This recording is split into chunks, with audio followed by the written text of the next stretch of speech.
Bundle থাকলে প্রতি সেনমানিতে টাকা বাঁচবে। বিকাশ সেনমানি বান্ডেল কিনে জিতুন প্রতি লেনদেনে। দুবাইয়ে বিপুল সম্পদের মালিক হয়েছেন এমন ৭০ জন বাংলাদেশিকে চিহ্নিত করেছে দুর্নীতি দমন কমিশন দুদক। এই তালিকায় আছেন পদ্মা ব্যাংকের সাবেক চেয়ারম্যান চৌধুরী নাফিস শরাফত, রাজনীতিক, ব্যবসায়ী সহ বিদায়ী আওয়ামী লীগ সরকারের ঘনিষ্ঠরা। এসব ব্যক্তিদের আয়কর সংক্রান্ত যাবতীয় তথ্য এনবিআরের কাছে চেয়েছে দুদক। তাদের বিরুদ্ধে দুবাইয়ে ৯৭২টি স্থাবর সম্পত্তি কেনার অভিযোগ রয়েছে। অর্থনীতি নিয়ে তৈরি শ্বেতপত্র প্রতিবেদনে উঠে আসে বিগত আওয়ামী লীগ সরকারের আমলে ২৩,৪০০ কোটি ডলার বিদেশে পাচার হয়েছে।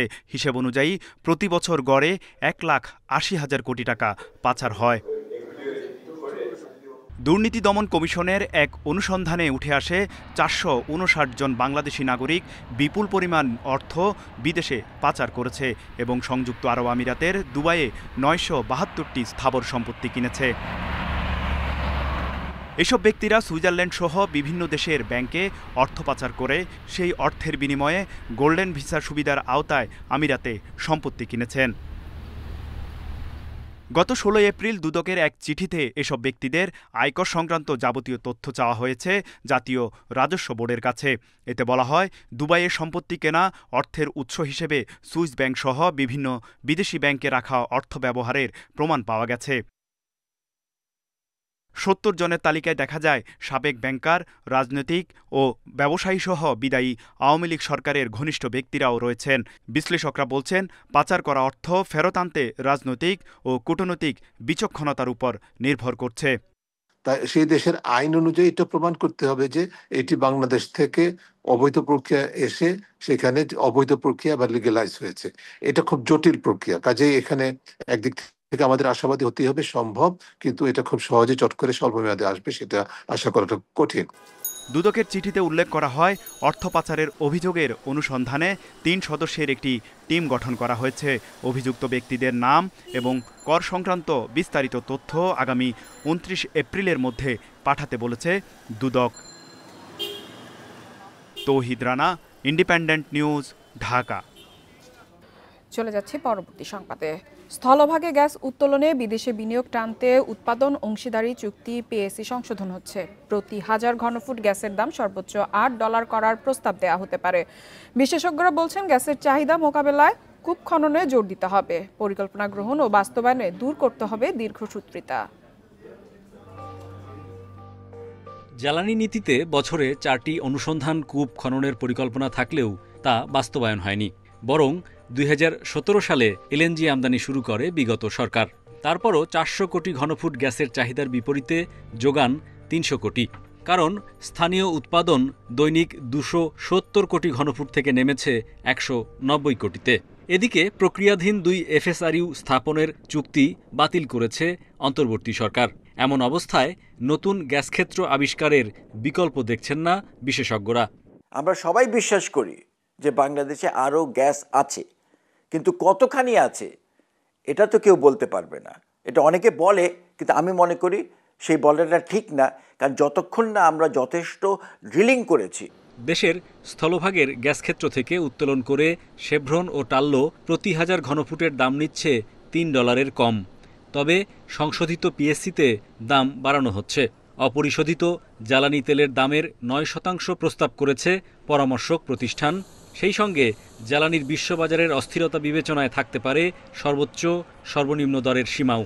পার্বত্য অঞ্চলের চেয়ে সমতল ভূমির গ্যাসক্ষেত্রের জন্য দাম থাকবে কম। একটা কমিটি আছে এই সংক্রান্ত, সেই কমিটির রিপোর্ট, এখানে আমাদের কনসালটেন্ট আছে, ওনাদের মতামতের প্রেক্ষিতে যে প্রস্তাবনা সেগুলি বিভিন্ন মতামত আসবে, ওটাকে অ্যাকোমোডেট করে আমরা ফাইনাল করব। জ্বালানি সংকট যেটি, এই সংকটটি সহসা চলে যাবে না এবং সেটির সমাধানের একটা উপায় হতে পারে অভ্যন্তরীণ জ্বালানি সরবরাহ বৃদ্ধি, উৎপাদন বৃদ্ধি। সেদিক থেকে অবসর এবং অনসরে যে সরকারের যে পদক্ষেপগুলো রয়েছে জ্বালানি উৎপাদনে, বিশেষ করে গ্যাস উৎপাদনের, সেই জায়গাটিকে গুরুত্ব দেওয়া।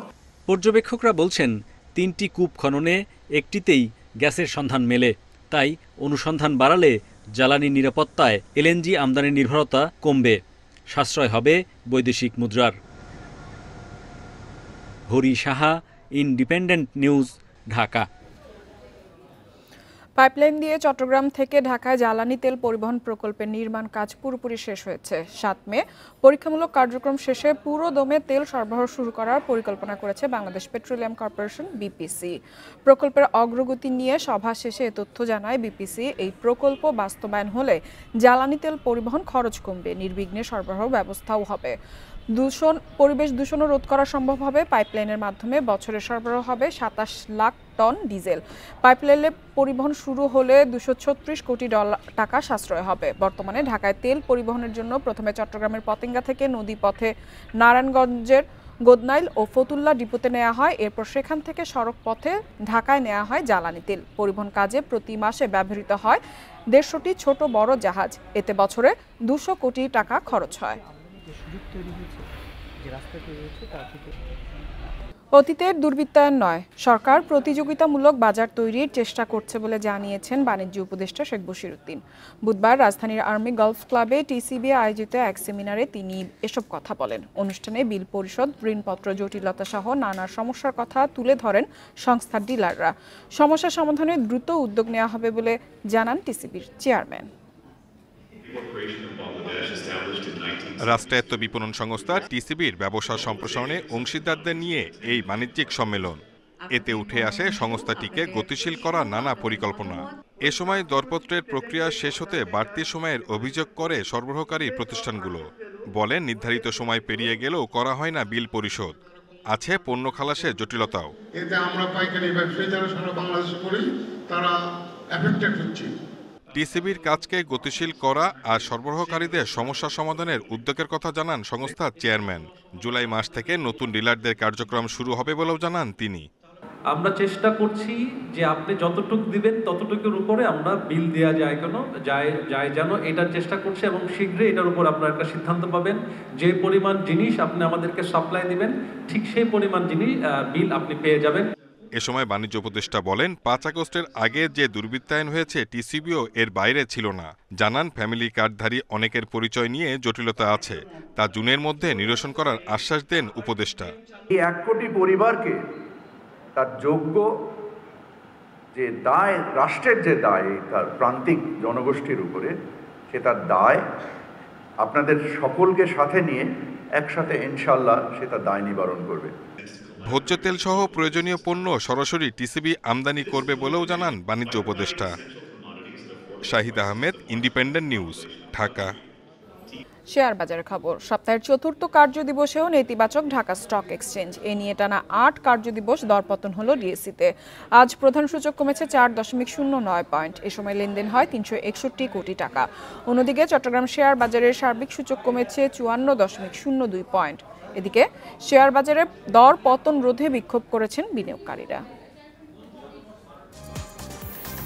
বুধবার দিনের শুরুতে ইতিবাচক ছিল ঢাকার শেয়ার বাজার। প্রথম 40 মিনিটে প্রধান সূচক বাড়ে 33 পয়েন্ট। এরপর বেলা বাড়ার সঙ্গে সঙ্গে কমতে থাকে সূচকের অবস্থানও। দিন শেষে ডিএসইএক্স সূচক 4.09 পয়েন্ট কমে অবস্থান করছে 5022 পয়েন্টে।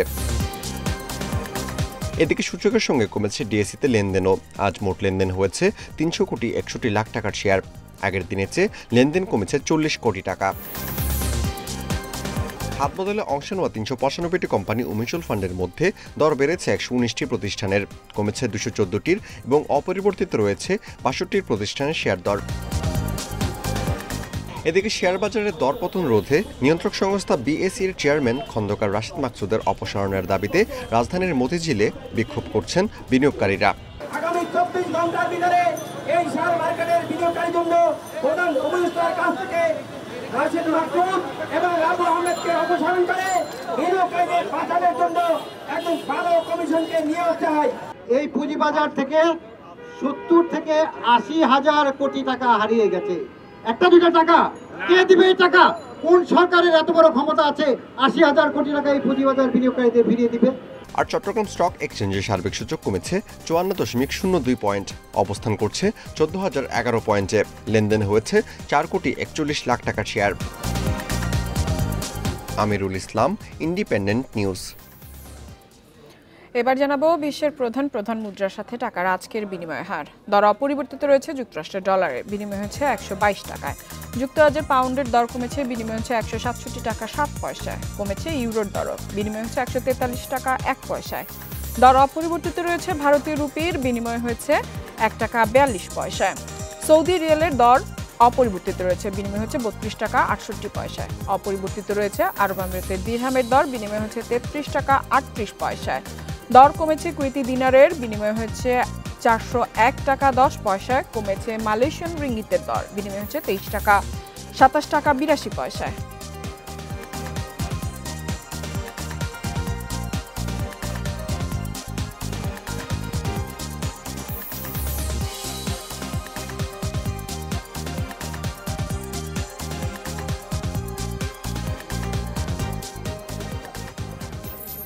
আর এই ছিল অর্থনীতি 7 দিনের আজকের আয়োজনে। ইন্ডিপেন্ডেন্ট টেলিভিশনের সব খবর আরও জানতে চোখ রাখুন ফেসবুক, ইউটিউব এবং এক্সে।